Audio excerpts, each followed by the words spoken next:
Bonjour à tous. Aujourd'hui, on est dans le chapitre Les États-Unis, la fin d'un rêve américain.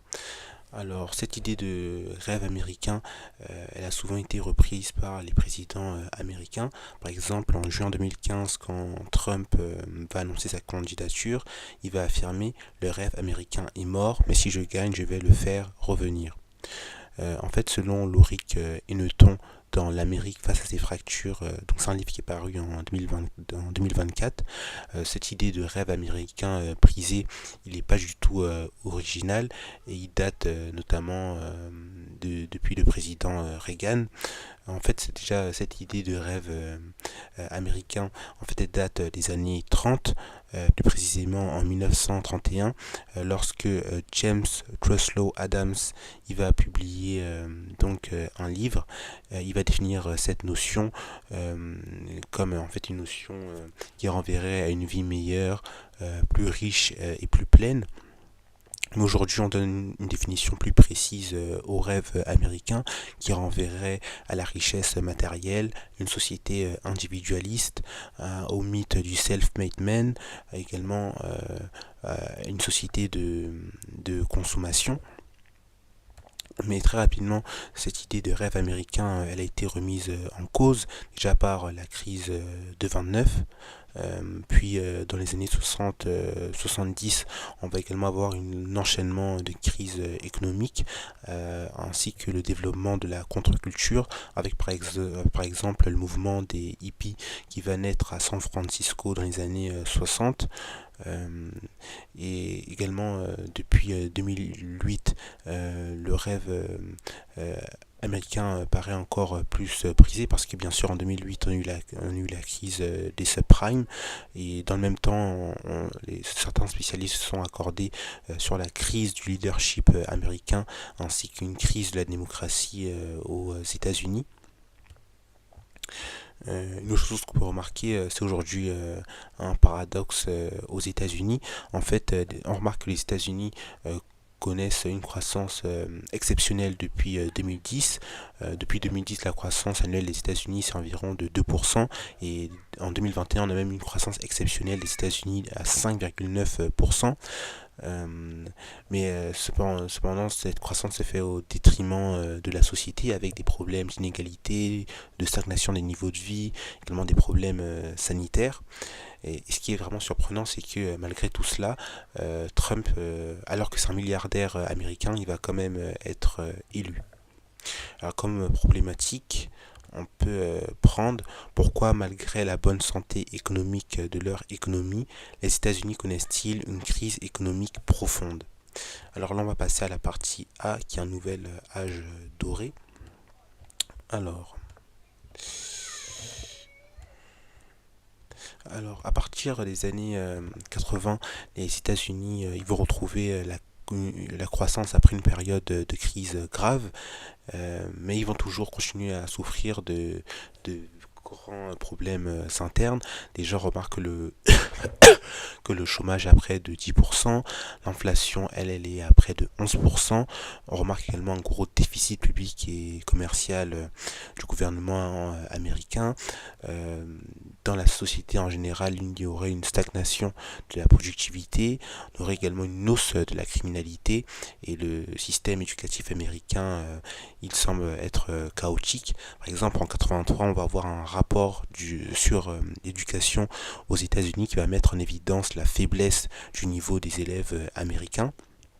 Mais heureusement, dans les années 80-90, l'économie américaine, elle va se relever avec un retour de la croissance. Et ça, ça a été vraiment assez étonnant, ce rebond de l'économie américaine. Parce qu'on a vraiment remarqué une très forte augmentation du PIB américain, avec même une baisse de l'inflation dès les années 80. Ce rebond de l'économie américain, il peut être expliqué par l'intervention de l'État dans l'économie, un marché très libre, ou encore le fait que les États-Unis ont bénéficié d'une base économique solide. On pourrait citer d'autres facteurs, comme également la bonne utilisation, la mondialisation du gouvernement américain, qui a notamment poussé ces FTN à se délocaliser dans d'autres pays pour produire moins cher. On va également avoir aux États-Unis un renouvellement rapide de grands groupes américains avec l'arrivée de très grands groupes technologiques comme Amazon, Google ou encore Microsoft. Et par exemple, dans les grandes FTN américaines d'avant les années 80, il va y avoir que Walmart finalement qui a su résister à l'émergence de ces nouvelles grandes entreprises. Un autre facteur qui a permis aux États-Unis de se relever, ça va être leur tertiarisation qui a été réussie. Aujourd'hui, la tertiarisation des États-Unis, c'est près de 70% de leur économie, dont une grande part dédiée à la finance, qui représente près de 20% de leur PIB, tandis que 10% ça va être plutôt de l'industrie. Un autre facteur de cette réussite de la croissance américaine, ça va être leur technologisation avec le développement de grands groupes technologiques. On a parlé déjà d'Amazon, de Google, de Microsoft, etc. Et on remarque également que les États-Unis disposent de près de 18% des brevets mondiaux. Et un dernier facteur qu'on pourrait donner, c'est la réussite de leur évolution gazière et pétrolière de schiste qui a permis finalement aux États-Unis de s'autonomiser du Moyen-Orient. Alors bonjour à tous, aujourd'hui on est dans la partie B qui sont les nouveaux déséquilibres. Alors en fait ce qu'on remarque c'est que les performances économiques des États-Unis ils ont participé à fragiliser la société américaine. Donc le premier déséquilibre finalement des États-Unis, ça va être leur gestion économique, surtout basée sur la consommation. Oui, basé sur la consommation qui va être très élevée. D'ailleurs, pour Charles Mayer, les États-Unis sont passés d'un empire de la production à l'empire de la consommation. Et ça va avoir des effets extrêmement néfastes avec le fait qu'on on va remarquer une faible épargne des Américains. Il va également y avoir le recours souvent de la part des Américains à des prêts avec une très forte hausse des endettements. C'est aussi dû au fait que les salaires stagnent. On remarque même qu'avant la crise des subprimes, l'endettement des ménages était à près de 130%. Et cette situation a été favorisée par la Fed parce qu'elle a mis en place des taux de crédit très bas. Cette croissance économique des États-Unis, elle va être également basée sur la désindustrialisation. Et ça va être un véritable problème parce que entre 90 et 2012, on va remarquer près de 6 millions d'emplois industriels ont été perdus. Et ça, c'est en fait lié à un gain de productivité. Les années 2000, il y avait l'idée de la concurrence internationale, surtout de la Chine, qui a poussé beaucoup d'entreprises américaines finalement à fermer ou transformer leur activité. Ensuite, on remarque qu'il y a aujourd'hui eu près de 6 millions d'emplois perdus, surtout dans le textile et la sidérurgie, dont 50% des emplois perdus seraient liés à la Chine. Et donc finalement, tous ces choix économiques des États-Unis, ça a provoqué de véritables déficits. Par exemple, aujourd'hui, euh, les États-Unis auraient une dette de près de 30 000 milliards de dollars, qui représente 120%, 125% de leur PIB. Et en 2023, leur déficit était de 6,6%. On peut quand même nuancer ce déficit commercial parce que ça représente que 4% de leur PIB. On remarque également que l'économie des États-Unis, elle est peu ouverte à l'extérieur, avec des taux d'ouverture qui sont souvent en baisse. Donc, ce qui montre quand même les États-Unis dépendent peu de l'extérieur. Un autre déséquilibre aux États-Unis, ça va être le problème des emplois. Déjà, on remarque que beaucoup de citoyens américains ne sont pas sur le marché de l'emploi. On peut penser déjà aux prisonniers qui représentent près de 3 millions de personnes.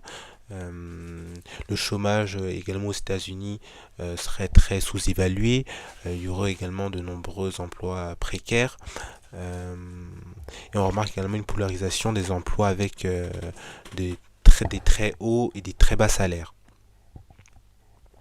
Un autre déséquilibre, ça va être le problème des infrastructures de transport qui sont aujourd'hui en très mauvais état. En 2021, il y a quand même eu un plan de relance par Biden de 1200 milliards de dollars, mais ça n'a pas été suffisant pour faire face au déficit de sous-investissement depuis ces 10 dernières années. Euh, euh, un autre problème, ça va être un problème qui va être notamment développé par Thomas Philippon dans son livre The Great Reversal en 2017, où il va souligner que le grand problème des États-Unis est l'évolution monopolistique du marché américain.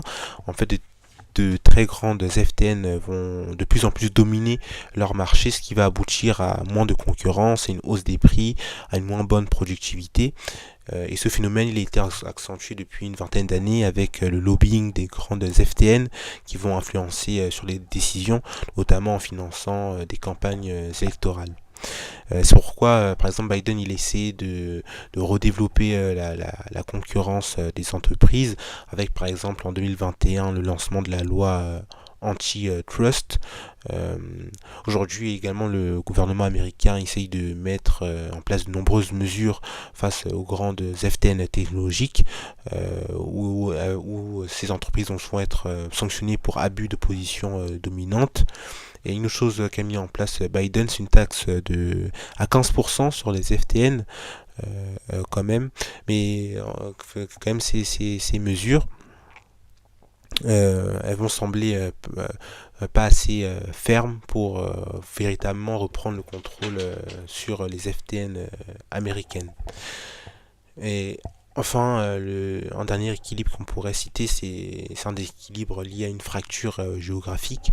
En fait, l'évolution économique a favorisé une concentration des activités et ont accru euh, les inégalités dans certaines régions des États-Unis. On va remarquer que le dynamisme des États-Unis vont se concentrer dans certains clusters et grandes métropoles comme Seattle ou encore Boston, et d'autres régions vont avoir plus de mal. Ils vont souffrir du chômage, des bas salaires comme en Amérique rurale, également des petites villes de l'intérieur des États-Unis, également dans la Rust Belt, qui est donc cette région industrielle du nord-est des États-Unis, qui est aujourd'hui en crise avec une perte de la moitié des emplois industriels depuis depuis les années 90. Et cette fracture géographique elle se traduit aujourd'hui électoralement avec le fait que on va remarquer que les États côtiers vont souvent voter pour le parti démocrate, alors que des États de l'Amérique de l'intérieur vont plus voter républicain.